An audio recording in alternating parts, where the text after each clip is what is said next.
Aujourd'hui, on entend souvent parler de qui entre les USA et la Corée du Nord a le plus gros missile, ou alors du dernier épisode de Game of Thrones.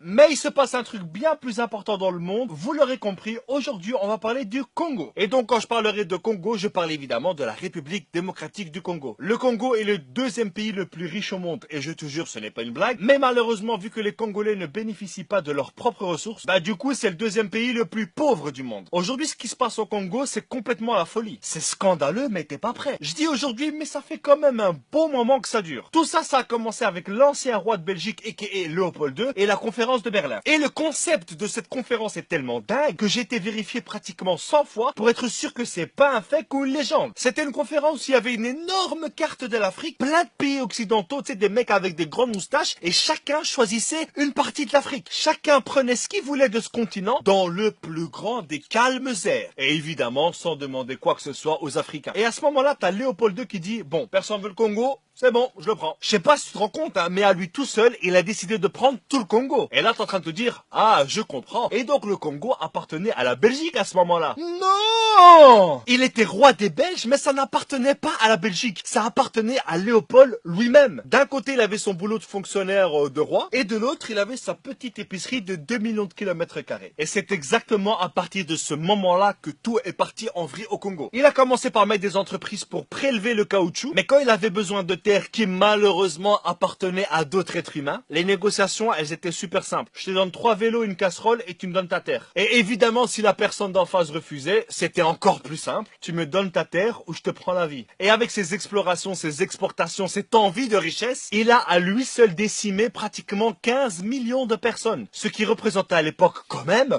la moitié de la population congolaise. Là, c'est chaud là. Là, c'est chaud, quoi. Et le pire, c'est qu'il a jamais mis les pieds au Congo. Il faisait tout ça à distance. Évidemment, un jour, t'as les Congolais qui en avaient un peu marre de cette situation et qui ont exigé leur indépendance. Et là, t'as les Occidentaux qui ont dit, ok, ça va, vous pouvez. Du coup, il y a les Congolais qui élisent leur premier ministre, c'est Monsieur Lumumba, et leur premier président, c'est Monsieur Kasavubu. Et là, tu dis, ils ont un premier ministre, ils ont un président, ils l'ont élu, c'est bon, ils sont indépendants. Mais c'est mal connaître l'Occident. Le Congo avait évidemment son armée constituée de Congolais, sauf tous les hauts gradés, caporal, chef, capitaine, ce que tu veux, ils étaient tous belges. Donc pour un Congolais, tu lui dis qu'il est indépendant, mais que son chef s'appelle quand même Eric Van Den Put, mais où est le respect? Du coup, après seulement 3 jours d'indépendance, l'armée se rebelle. Quelques semaines plus tard, la province du Katanga se dit indépendante. Et pour ceux qui savent pas, Katanga, c'est juste la province la plus riche du Congo. C'est là où il y a du cuivre, de l'uranium, des diamants, enfin bref, la folie. Et c'est là aussi où il y a plein de pays occidentaux qui prélèvent tout ça. À ce moment-là, Lumumba demande l'aide de la Belgique qui lui disent non.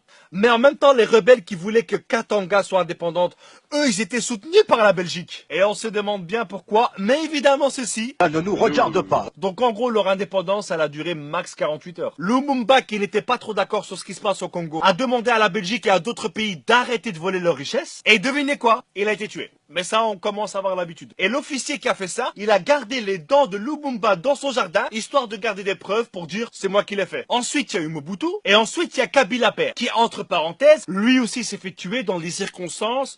Voilà, on n'a rien vu. On ne voit rien, on sait pas. Et là, il se passe un truc de dingue. T'as le politique belge Louis Michel qui travaille pour l'Europe, qui vient au Congo et qui dit, vu que Kabila Père est mort, on va donner le pouvoir logiquement à son fils, alors qu'il y avait un vice-président. Et ça a été justifié en disant que, vu qu'il y a des conflits, voilà, on va mettre son fils en attendant d'avoir des élections. Ça a duré 5 ans. Ça fait quand même beaucoup la période de transition. Et aujourd'hui, ça fait 16 ans qu'il est président. Et là, il est en train de vouloir changer la constitution, histoire de rester encore 2-3 siècles. Je sais pas si vous êtes au courant, mais il y a quelques années, il y avait un zoo de Congolais à Bruxelles. Et quand je te dis zoo de Congolais, je te parle pas d'animaux venant du Congo, mais bien d'un zoo humain de Congolais, où des familles belges venaient toucher les petits cheveux crépus des petites filles congolaises. Ah, comme c'est mignon! Aujourd'hui, un élément qui fout bien la merde au Congo, c'est le coltan. C'est juste un élément indispensable dans nos smartphones. Ça empêche à notre smartphone de trop chauffer et ça lui empêche d'effacer toutes nos données lorsqu'il s'éteint. Tu comprends maintenant à quel point ce truc est super important. Et pourquoi c'est aussi grave? Eh bien tout simplement parce que ce sont des femmes enceintes,